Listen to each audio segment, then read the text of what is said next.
And we're live. So, John, you had a few questions. You said we are talking just now. Yeah.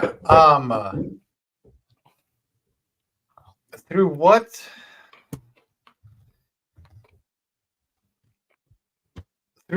authority? Like, this is one thing, and I hope you can.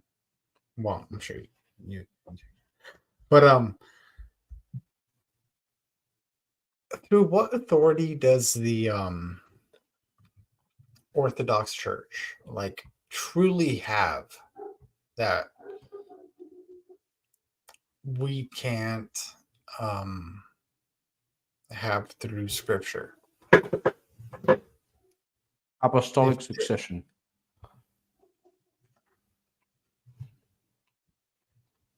but Christ literally laid on hands, and you know when he said to Peter about giving him the keys, all of that special grace meant that Peter was allowed to name his successors. So but Peter often said that he was just an elder within the church. I mean, if I'm not, I'll relook this up. I'm listening. Oh, by the way, this needs a little bit of no. Okay, I made my sandwich. Now I'm gonna eat. Go ahead, eat, my friend. Eat, eat, eat, eat, eat, Mm. eat it, eat it, eat it, eat it. But by what apostolic succession do you guys like have? Like, just because, like, I don't know, like, and please don't take these as like these are my dead arguments. These are arguments that I want to like. They're just questions. They're just questions. Okay, so Mm. um, how do we know that the Orthodox Church is the only church? Because like that's what haunts me the most throughout Mhm. everything. Because I mean, like most of the stuff we can kind of agree with on theological stuff, like through through all the Christianities, like Catholics, what they call modern Protestantism, and all that Mm. stuff. But Yeah. I've read this before already. Yeah. You did. Yeah, Okay. yeah, So and okay. Well, I would say that the way I was told that it operated was that basically Christ gave like he was going to leave us, right? So Christ gave authority to others to act on his behalf for his physical church. And that required, let's say, a hierarchy to be set up. The first were the apostles, the 12 apostles, but then there were more, right? And in that sense, like the apostles themselves, like they had the experience of having been with Christ, right? So that experience of being with Christ is, let's say, the tradition. Now, you can like think they're separate things going on, right?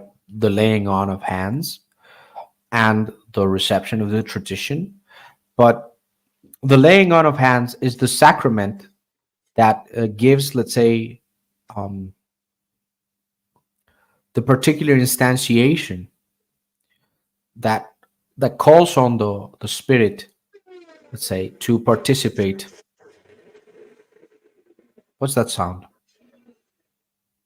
Well, anyway. That was my door. Oh, okay. Never mind. So, the the tradition, like I said about energies, like we were talking about energies before, the tradition is passed on by experience. Okay, experience, but not in a rationalistic sense, not in a scientific kind of like I'm doing experiments kind of sense, but rather lived experience with Christ. So the apostles lived with Christ for a long while.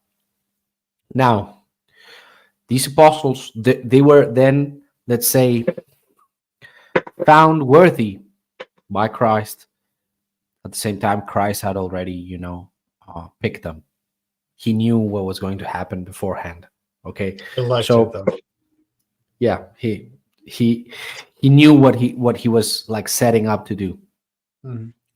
And these apostles were then to, let's say, continue the ministry of Christ, but they weren't told when that ministry would end, right?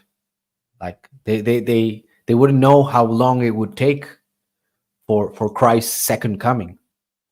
They only knew that Christ would come again, and they knew that in order to, let's say, prepare for that eventuality, they would they would then have to pass on, let's say, their authority to others to replace them, right? So that's how the early church, let's say, established who the elders were. You call them elders, like elders is a good word, but uh, it doesn't like completely contain, let's say, the fact that these are people who are not just participating in the life of the church, but are rather authorities with special powers given to them by God. Like, and this is in scripture, by the way, like to have the keys to be able to bind in earth, and that binding being, let's say, analogous to what will happen on heaven, means that these ministers were now given, let's say, the power to, for example, excommunicate. They were giving the power to, let's say, determine that a person would be part of the body or not. So now we have like the beginning of a sacramentality behind let's say, the participation in the body. So you had baptism, but now you also have, like, for example, the possibility of excommunion, for example. So yes, you can be baptized in the faith, but if you fall away from the faith, you can be excommunicated. And Mhm. in fact, like, you can read in the New Testament when Saint Paul talks about, for example, like a man who was living with his stepmother as husband and wife, and like he was telling that community to excommunicate him, like, because that is not an appropriate way to live as a Christian. And now we have a different understanding of excommunication than a lot of people, because we believe that excommunication is a mercy, in a sense, to try to have the other person. It's like a last resort, uh, mercy to make the other person realize how in the wrong they are, and having to come back to the fold, because ultimately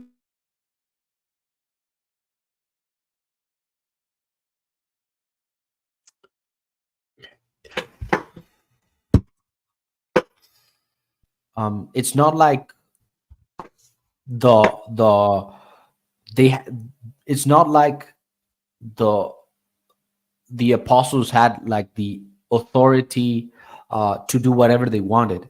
They have the authority in terms of them having to respect what they received from Christ, and to apply it, and to, like, pass on the way to apply it to the rest. So that is how we got to, let's say, having, let's say, a particular structure within the church, which worked itself out in let's say in the centuries. Like it was formalized eventually. It wasn't like, let's say, that way from the first moment, but as soon as the necessity arrived, then it was formalized, but not, let's um, not as a legalistic process, but rather as a way to express God's desire for the church to work in harmony. So that's how the different, let's say, kinds of priesthoods existed. Like you would have, let's say, different ranks doing different, fulfilling different roles, having different responsibilities, and Mhm. that's basically how the church developed. And the church, I wouldn't say it was disorganized, but it was very loosely organized in the beginning, especially because of the persecution. The church was very disorganized in the beginning. I mean, that's just throughout history. Well, we can read. It was very disorganized. Yeah, disorganized. I don't like the word disorganized because it implies that it implies, let's say, that it was deceased in a sense, that it was lacking in a sense. But the Orthodox conception of Catholicity is that, like, the church was whole in the sense that it already received God fully. So it's not that like there would be further revelations from God, but rather we received the full revelation of God, and now that revelation is moving like the spirit of Pentecost. That's why we can, let's say, uh But be Christians fully. okay, We could be fully Christians. all right. But like I said, these are not. I know a lot of people. If you have people commenting, they might be like, well, your argument is nothing." These aren't arguments. These are really just questions. Like, how do we know that? Like,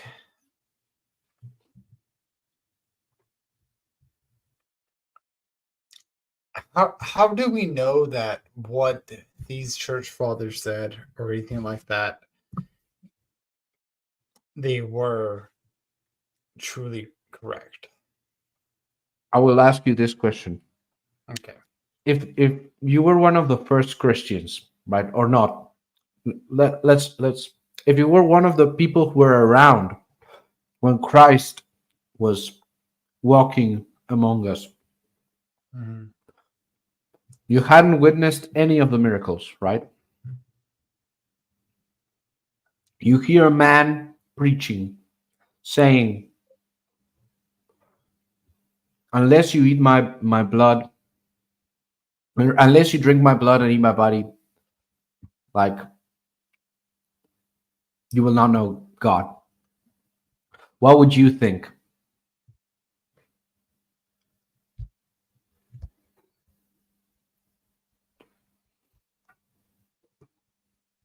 I would have to have some kind of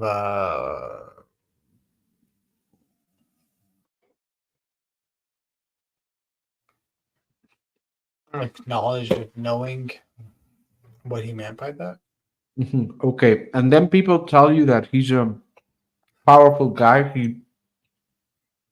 He heals the sick. You haven't seen this. He heals the sick. He casts out demons. Would you recognize him as Christ?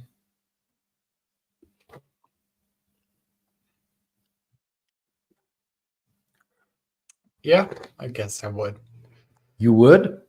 Bold of you. If, Well, I mean, like, if it like was just from Christ, hearsay. No, no, it's good. I would love, like, if that's the case, man. You're a much better person than me, man. Because if a guy like walked around saying I had to eat his body, and drink his blood, No. and people told me that he was like healing people and casting out demons, I would definitely say, dude, this is a cult. This is a cult. Well, I oh, okay. I thought you were talking about actually like Jesus Christ, but Mm. no, no, not at all.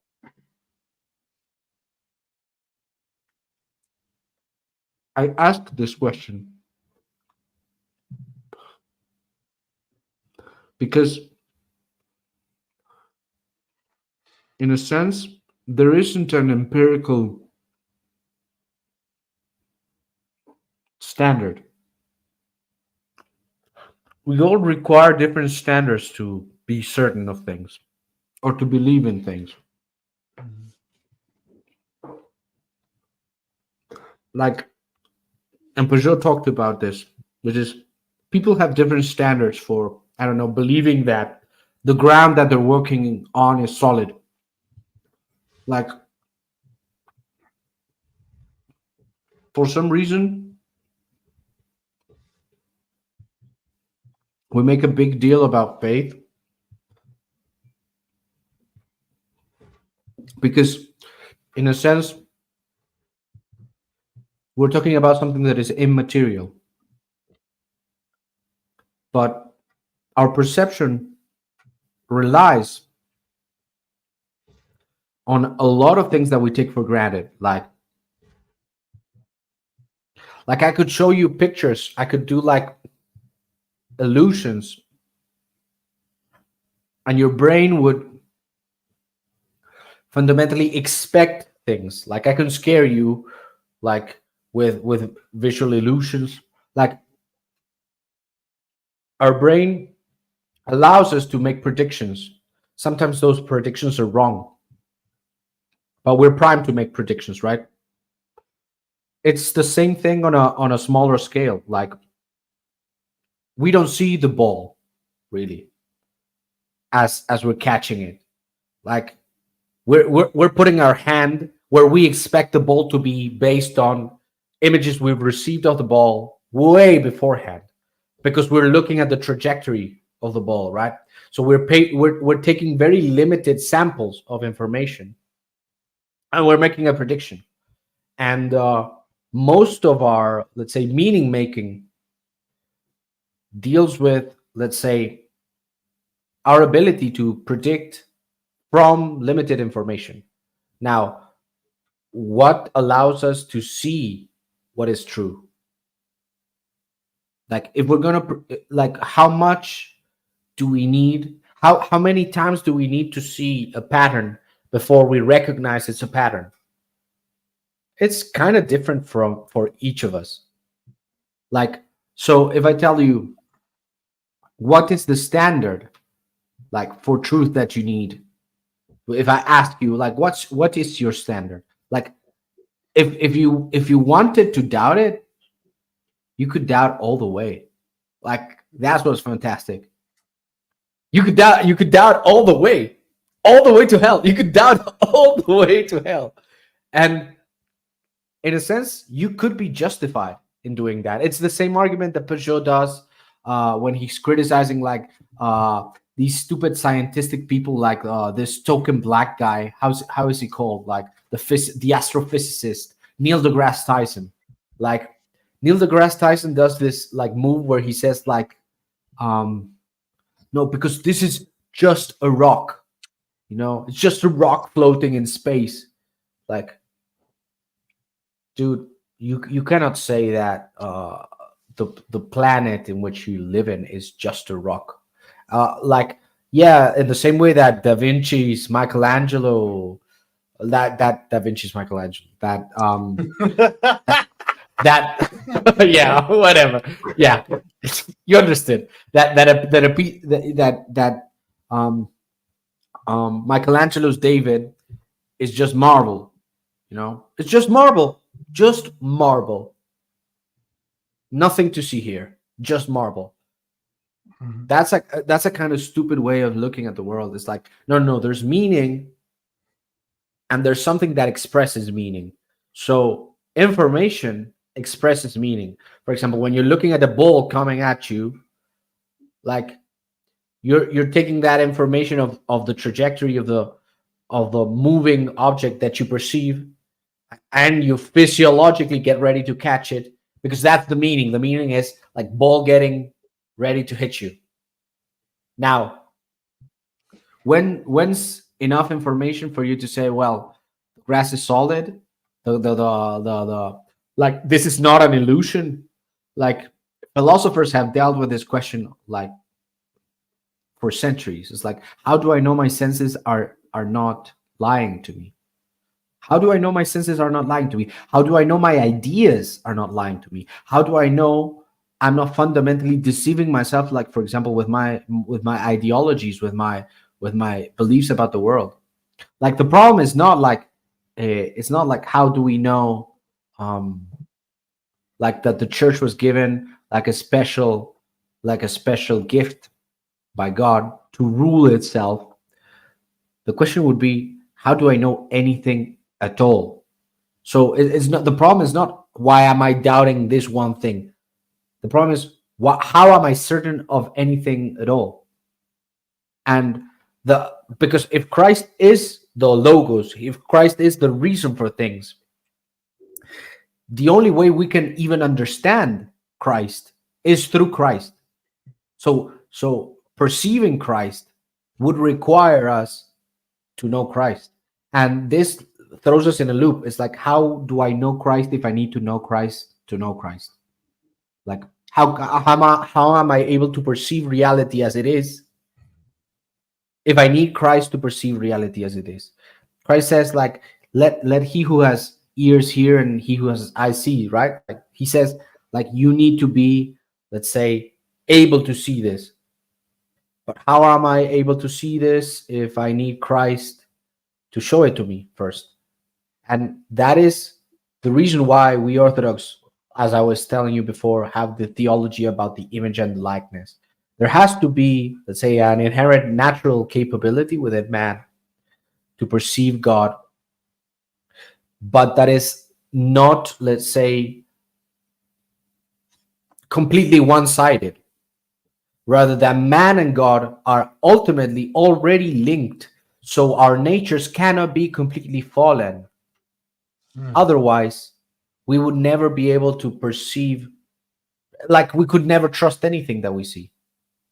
Like our lens would be so Well, inherently darkened that there how? wouldn't be any But way to how? pierce through it. But we are inherently darkened. I mean, like the only thing we really want to do is sin. And what is sin? It's make a mistake. So Yeah, if the only thing we want to do is sin, so if the only thing we want to do is make mistakes, how can we ever get to truth? How can we ever, like, if we only know error, from error nothing can come. Like from something, it's a game that cannot win.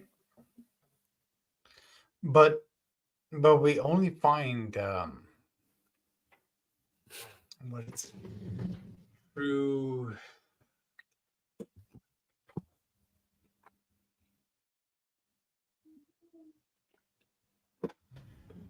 The only way we can ever find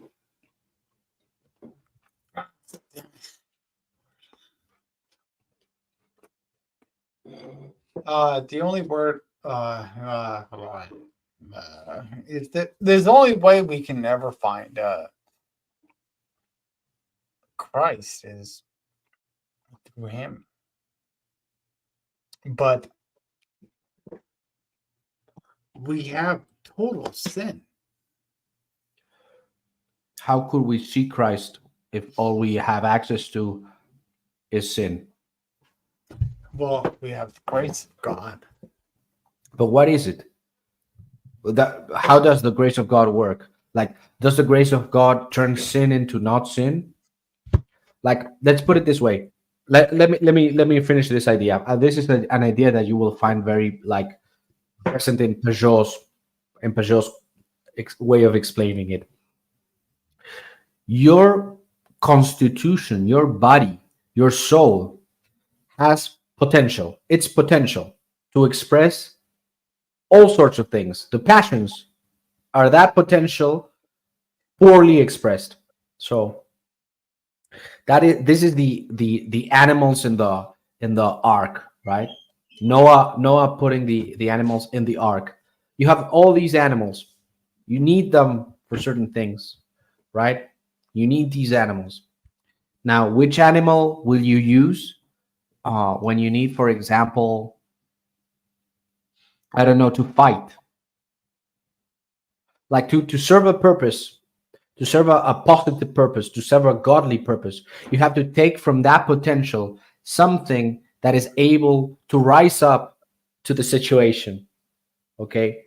Now, for that potential to be able to express something godly, it has to have the possibility of expressing that something godly within itself. So within the chaos of all, let's say, your drives, there must be a possibility in which one of those drives in the right way serves God.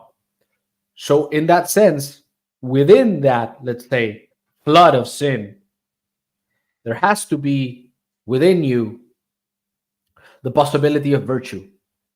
If you don't have the possibility of virtue, then you're never going to be able to express that virtue. And then like what how does the grace operate within you? How does the grace like suddenly miraculously like recreate within you a possibility that wasn't there before? In a way, yes. But in another sense, wouldn't you say that that possibility of being good was already within you, simply distorted and fallen and, let's say, not expressed? I would say it's the latter. I would say like the possibility of virtue is within the image of God. Now, the thing is, the problem with having lost the likeness is that that virtue is covered in sin, but it doesn't mean that you're completely sinful. Because from that perspective, then you wouldn't be able to express the godly things unless God gave them to you again. Yeah, that's the whole point, though, isn't Yeah, well, the thing is, does God create a virtue in you, or is He drawing out of you the virtue that you could express because of how you were created? it? I would That is the say question. that he draws it out of us. Then you cannot be totally depraved. How?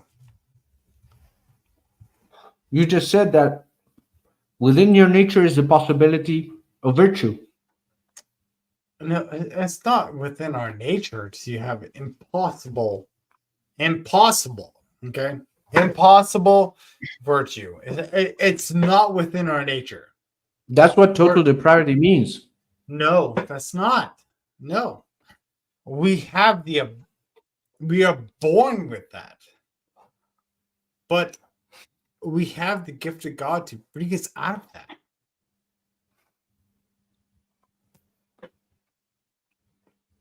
Yeah, but how is total depravity compatible with what you just said? Because we want our want is depravity. Our want, like I wake up in the morning, want to jerk off. Dude, Wake up in the morning, okay, but can you want the good as well?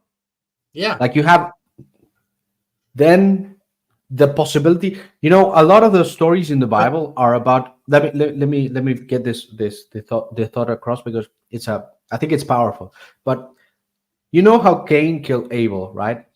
yeah, Like the second son killed the first son.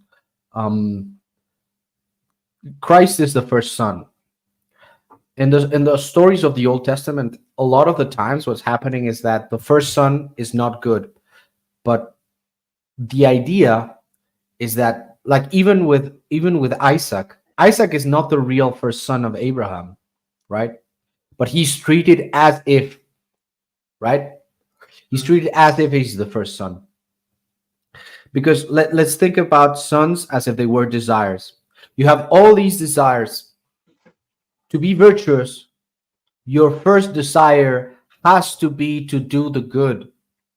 That's what being virtuous is to naturally, authentically want the good for the other person as the most important thing. That should be your first son. When we fell, our first desires became to serve ourselves. Okay. That is what Christ in part is fixing, symbolically speaking, in the narrative. Like, we see how in humanity, our first desires are to do whatever we want. That is why Cain's, let's say, sacrifice wasn't good enough. Like, he wasn't giving God what was due to God, which is this, like, the first fruits of your labor, the first fruits of your labor, like your heart, the fullness of your heart, the best intention within you. That's what we have to offer God. Now, what Christ does is he represents God, that desire, that possibility within man to desire the good. But that possibility to desire the good was there because it was already part of human nature to be made in the image. Now, to reattain the likeness is to be able to reorder those those desires into being good. Now, we do that through Christ. We purify, we get illumined, and then we get divinized, all with the help of Christ. But this doesn't mean that all our desires are bad. This just means, like, the desires that we were talking about, they are the animals in the ark. They are the animals, and they are the sons, and the Bible is always trying to tell us, like, our heart should be ordered to serve God.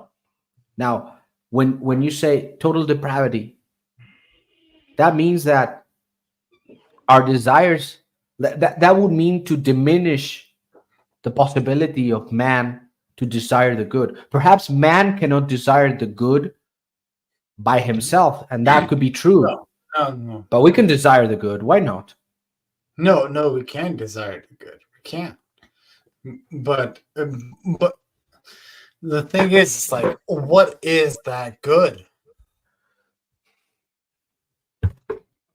I don't know the question. I don't understand the question. No, okay. So if man wants to desire the good, what is the good? God, God, God is the Yeah, only good one. I would agree. Yeah, yeah, yeah. Now, now we can be good as well. Not to the same degree as God, but we can be good as well as human beings. Yeah. That's the point of the incarnation. Like Yeah. God, he Yeah. became fully man, Uh-huh. fully man. He was fully God, fully man. So Yeah. that should speak about, like, the inherent dignity of human beings, Uh-huh. and how we already possess, let's say, the possibility to desire the good. So we cannot be totally depraved, because even natural man How has. can we not be totally depraved when man is totally depraved? How is man totally depraved?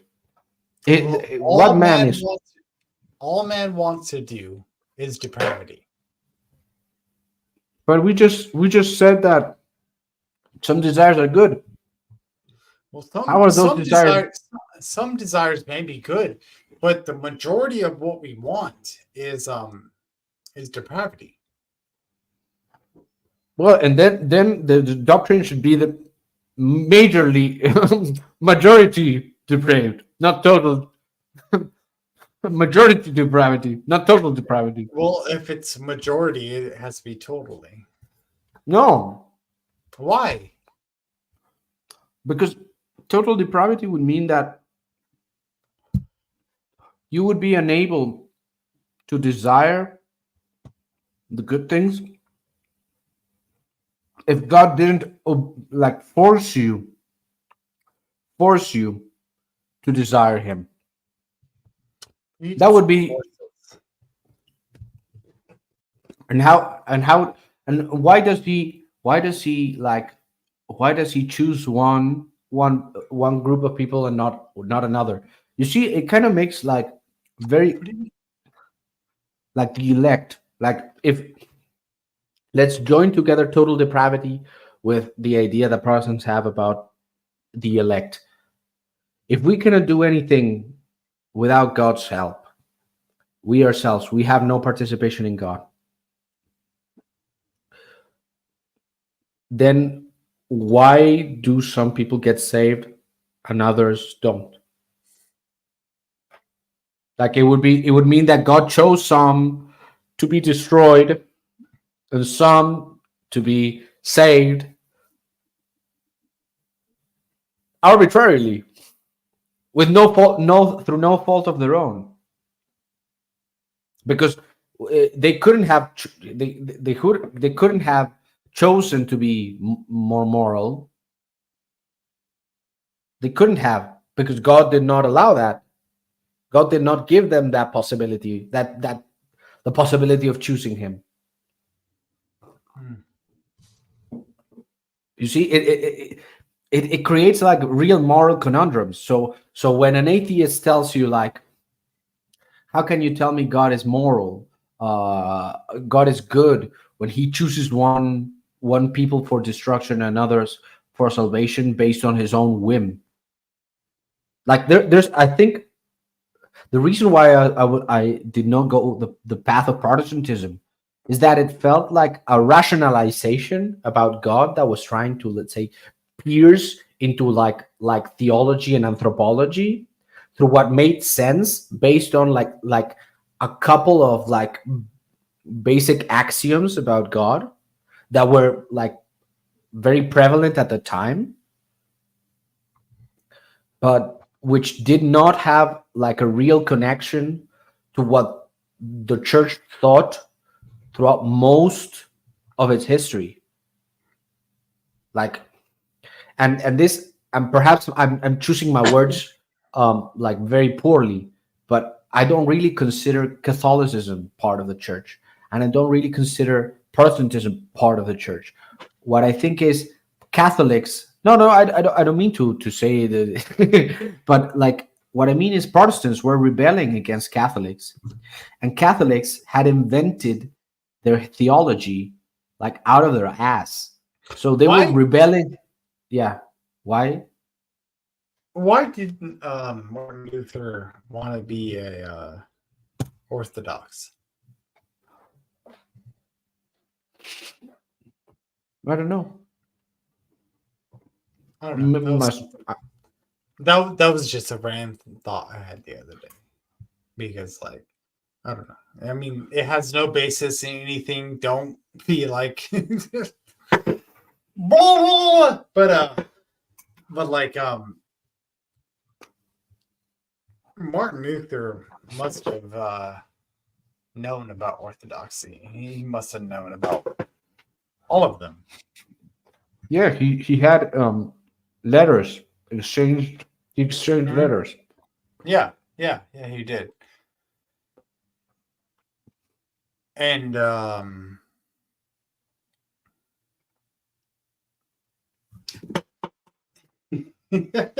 you guys gonna get fucking pissed off at me for this shit. But um why didn't Martin Luther like get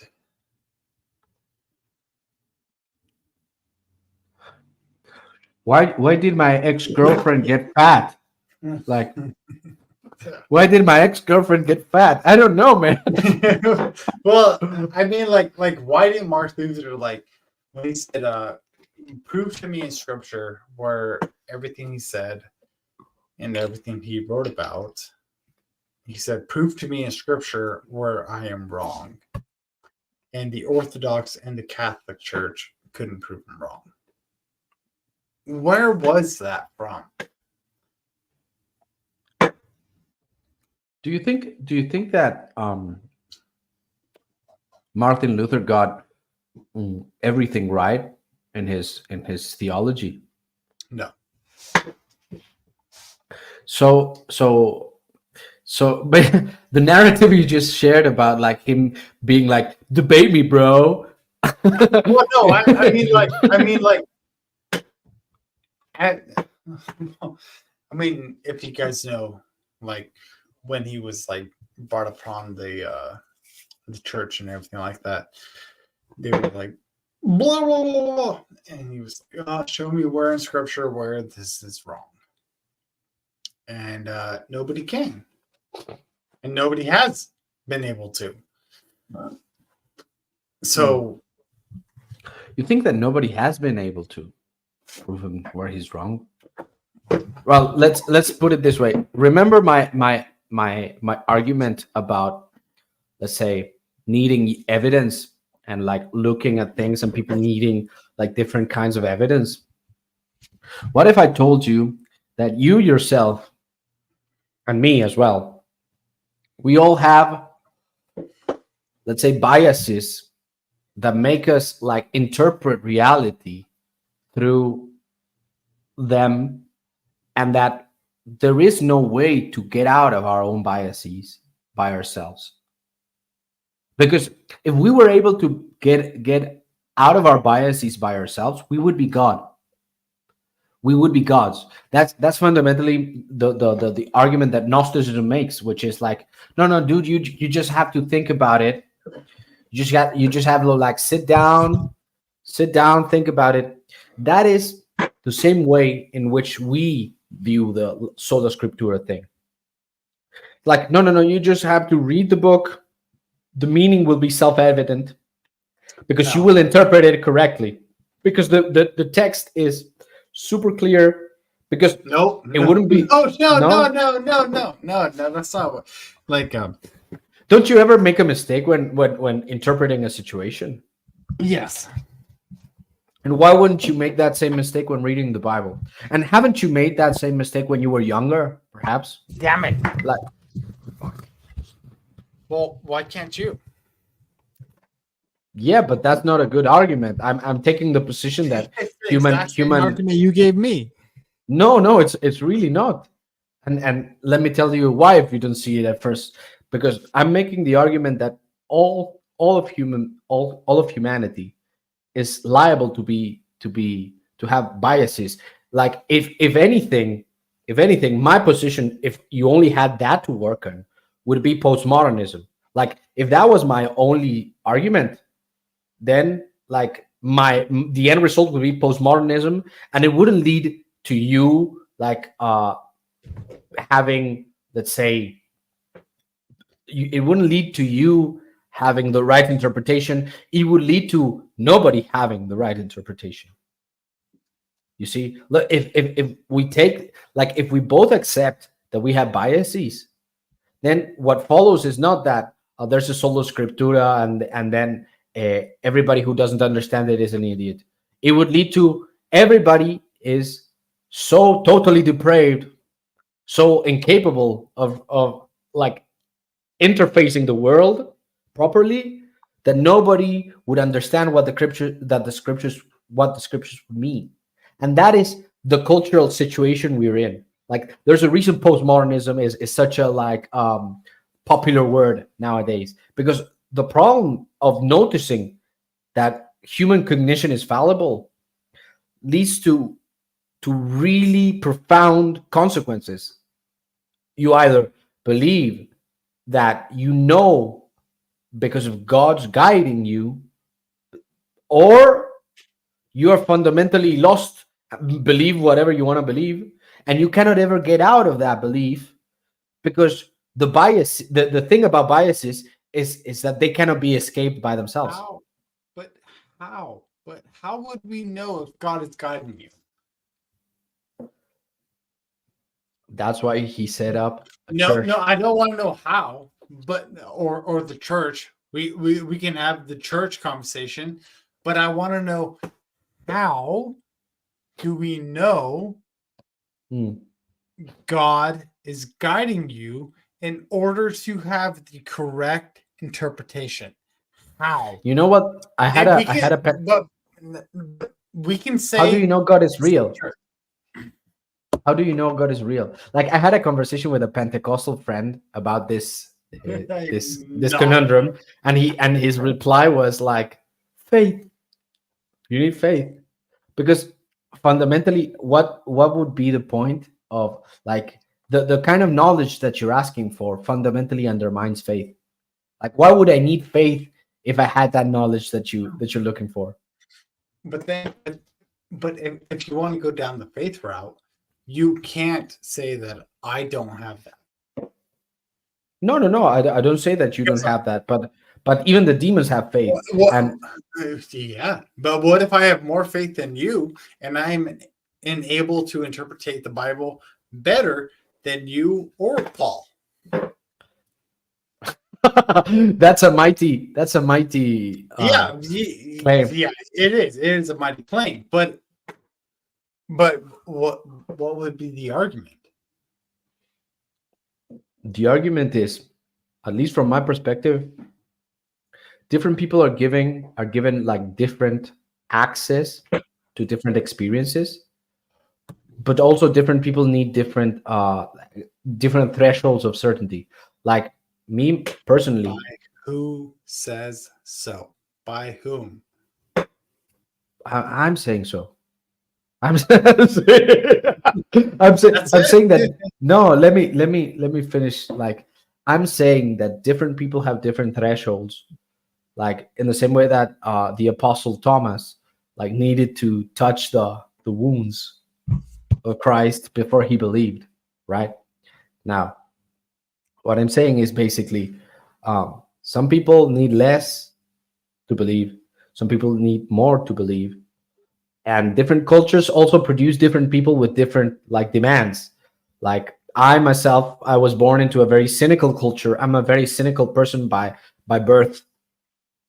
So faith for me was very difficult. It was like, oh, I need to know, I need to know.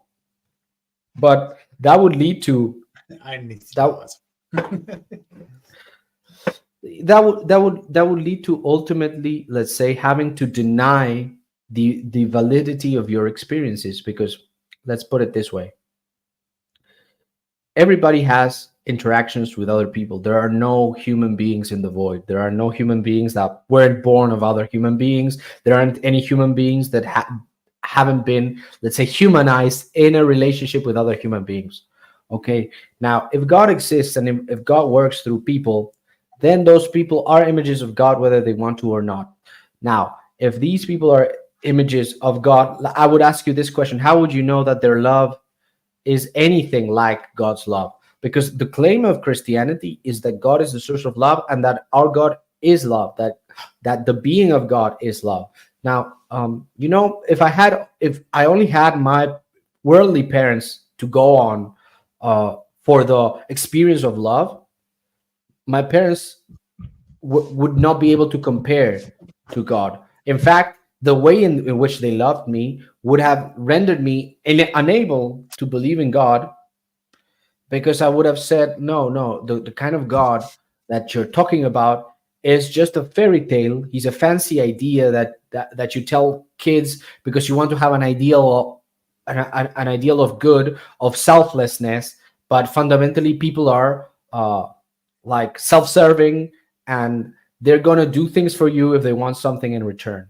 So this invention of a God that doesn't need anything from me but wants to give me everything, despite me being unable to reciprocate in any meaningful way to improve his situation, is just an idealism to get a society that is functioning for, I don't know, and I could introduce the paranoia of for rulers. Now, where do we get?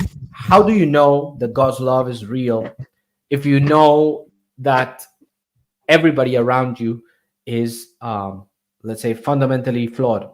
So how would you make that jump? Where's the evidence for that jump? Where's the evidence for love being real, and the force that structures reality together? Like, I want to hear the evidence that you can present, man.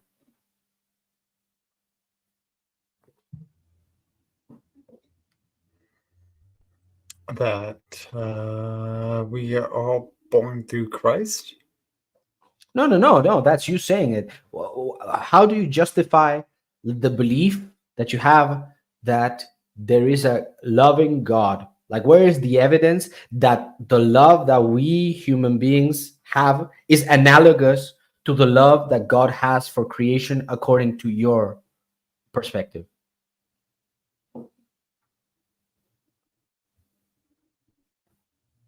Because I can assure you. I've never heard that question before. Okay, no, because I think that's the right question. That's the question. That's the question that I myself had to ask myself, because in my heart I wanted to believe that God was good. That was it. I wanted to believe that God was good, and I wanted to believe that I could participate in His goodness. That's it. That's it. And how do you know that another person loves you? Are you in their head? Are you in their head? Like, for real? Do you know every single thought that they have? No. So how do you know they love you? You cannot know that. But what you can do is you can love them. And in doing that, in loving the other person, then you're already establishing the God damn reality it! that love exists. So that's how I know that God exists. Because He created me with the capacity to love in the way that He loves. So I know that's real. Doesn't mean that I'm able to do it always, you know? Well, yeah, but I just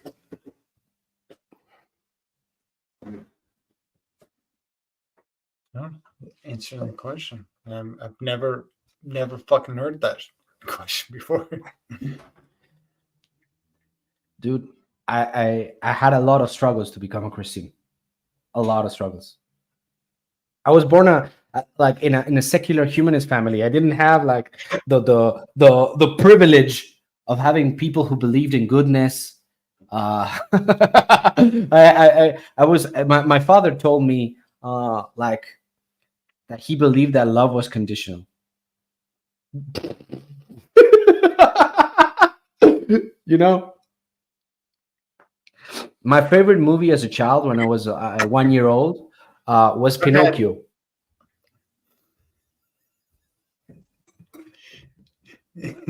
Pinocchito, Yeah, Pinocchito. yeah, because I was a puppet, man. I was like, who wants, like, if you're good, you're loved. If you're bad, you're not loved. Love was conditional. I've had I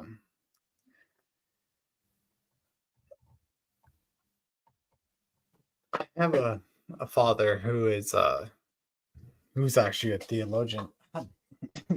Sorry, these chords just keep getting caught up in my in myself. But but no but it's weird because like I have a father who is like very intellectual in theology. I don't know. I'm still a dummy. I'm trying to figure this out. And don't take these like as arguments or anything like that. Like they aren't arguments. They're just questions. Please don't take it like that.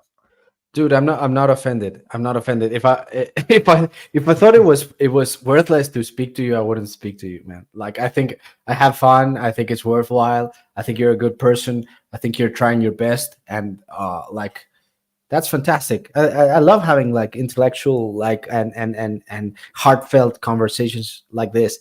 I wish I was better at it than I am, because I clearly have a long I ways to wish I go. was better at it. What? I said I wish I was better at it.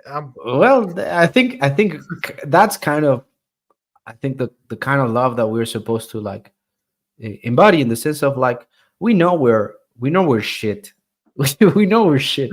Or- we, Orthodox, or we are what Nadim hates. We are what Nadim hates.